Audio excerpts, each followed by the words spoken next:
everyone, welcome back to my channel. I just wanted to give an update on what's going on with Sealy.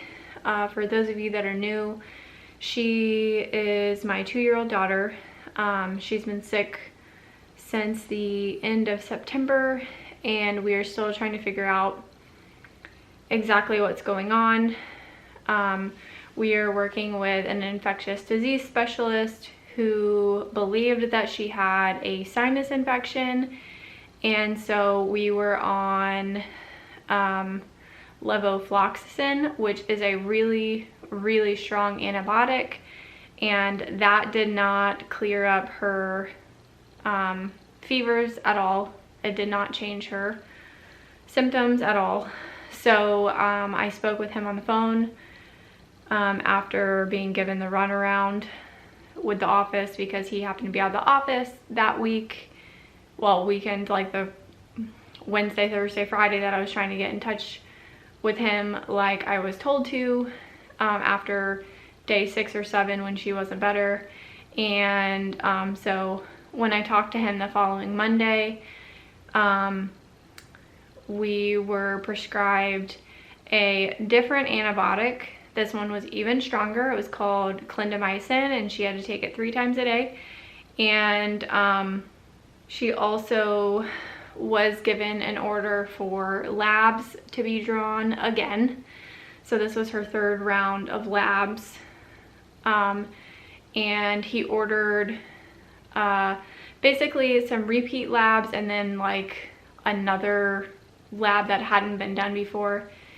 And the clindamycin did nothing. So I also had an issue at the pharmacy because, well, not really like an issue per se, but let me just say this. I wanted to get it flavored because with the levofloxacin, it was like pulling teeth to get her to take it because I didn't get it flavored initially. So this time when I got the clindamycin, I was like, I want it flavored. Like from the very beginning, I was like, I'm getting it flavored. And they were like, well, I think it comes pre-flavored and the flavor is cherry. And I'm like, she's allergic to cherries. Like, is it natural flavor or is it synthetic? Because she's like legitimately allergic to cherries. Like, I'm not making this up. And so the pharmacist was like, I'm pretty sure it's from chemicals, but you can call her doctor if you're concerned. I'm like, well, she doesn't have an anaphylactic reaction to cherries, so we'll just go with it and we're just gonna hope for the best. Luckily, it ended up being fine. But I'm like, it's just like one thing after another, you know? So anyways, it was the same thing this time with getting a hold of the office, and it's so frustrating. So I started the process of contacting the office on day 6, going into day 7 of taking the antibiotics, because her fever had not changed at all. And so I called around like 9 o'clock in the morning, and then I spoke to the nurse around like 12:45. And she's like, okay, like I'll relay this information to the doctor and he'll call you. Well, no one had called me. I was very patient. Thursday came around, still no call back. So I called again at like lunchtime because I'm relatively busy. Like, I have patients too. And the person that I got the first time I called was like, okay, well, I'll take down the message and I'll put a high priority to the nurse and someone will call you. Well, at 3 o'clock, no one had called me back. So I called again, got a different person, told the whole spiel again, how I'd been trying to get in contact with the office since Monday, the whole same spiel. They looked and saw the notes. They sent me right to the nurse this time. Then the doctor called me back at like 5:15 and basically said he's not gonna give us any more antibiotics at this point, which I'm kind of happy about, because at this point I don't think it is an infection. Like, I just really don't. I think there's something more going on, and I don't know what, because that's like above my pay grade, totally above my pay grade. For those of you that don't know, I'm a pediatric physical therapist. I do have a doctorate degree, but she is so complicated. It is way above my pay grade. And the fact that she is like stumping a very well-known and highly rated infectious disease specialist is a little bit frightening, to be honest, because he was like fairly certain that it was a sinus infection and that the first antibiotic would have knocked it out, and if that one didn't, that the second one would have. So now that we've gone through 2 antibiotics and we've had more blood work, he wants to look at the blood work a little bit more in depth, because one of the levels is called LDH. She had it done before, and the pediatrician kind of blamed her being a hard stick and having like difficulty getting the blood draw and the sample being hemolytic as to why that level, that particular like lab test, was high.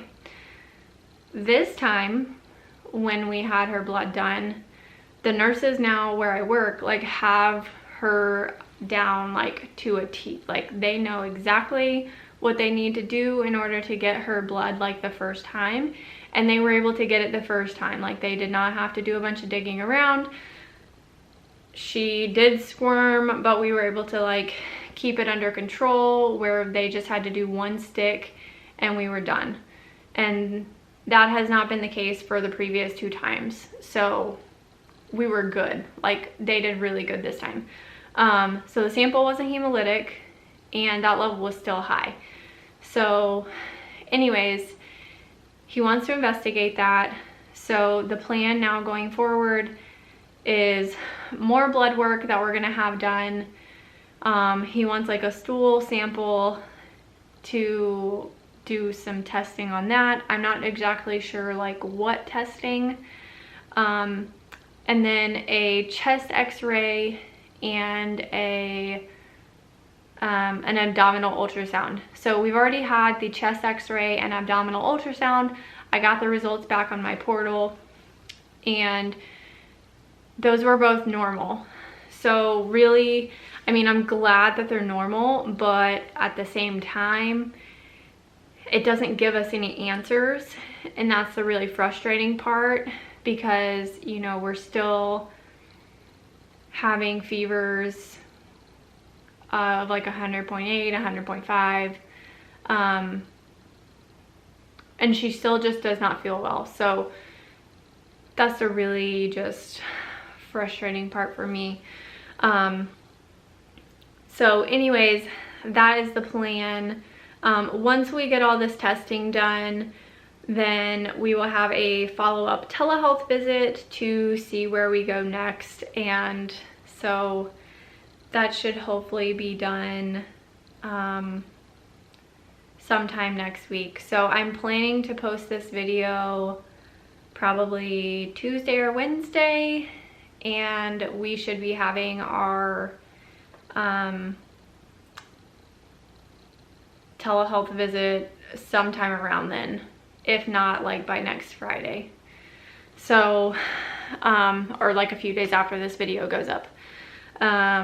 So I will just keep you guys posted on what happens, but we are still just kind of in limbo. And I did let Celie go to dance this week, which I'm sure like a lot of people would disagree with, but she is dancing around the house and she misses it so much that it's hard to just keep her away from it. And at this point, I don't think she's infectious. I think something like autoimmune is going on potentially.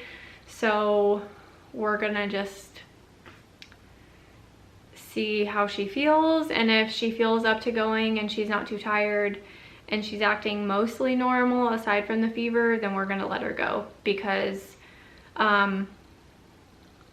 she loves it so much. And I want to keep things as normal for her as possible. And there are only like 2 more classes this year of dance class, I think, and then they go on winter break. So she's already missed 2 months and 2 weeks worth of dance classes. So I don't want her to miss any more. And the amount of excitement that she had when she saw her dance clothes were out after she got up from nap the other day before dance was just heartwarming, to say the least. So she absolutely loves it, and honestly there's really no reason for us to keep her from it at this point with the massive amount of antibiotics that she's been on. Anyways, that's the update for now. Leave any questions down in the comments below. Send some good vibes to Sealy and to our family. We would really appreciate them. And I will see you guys in the next one. Bye.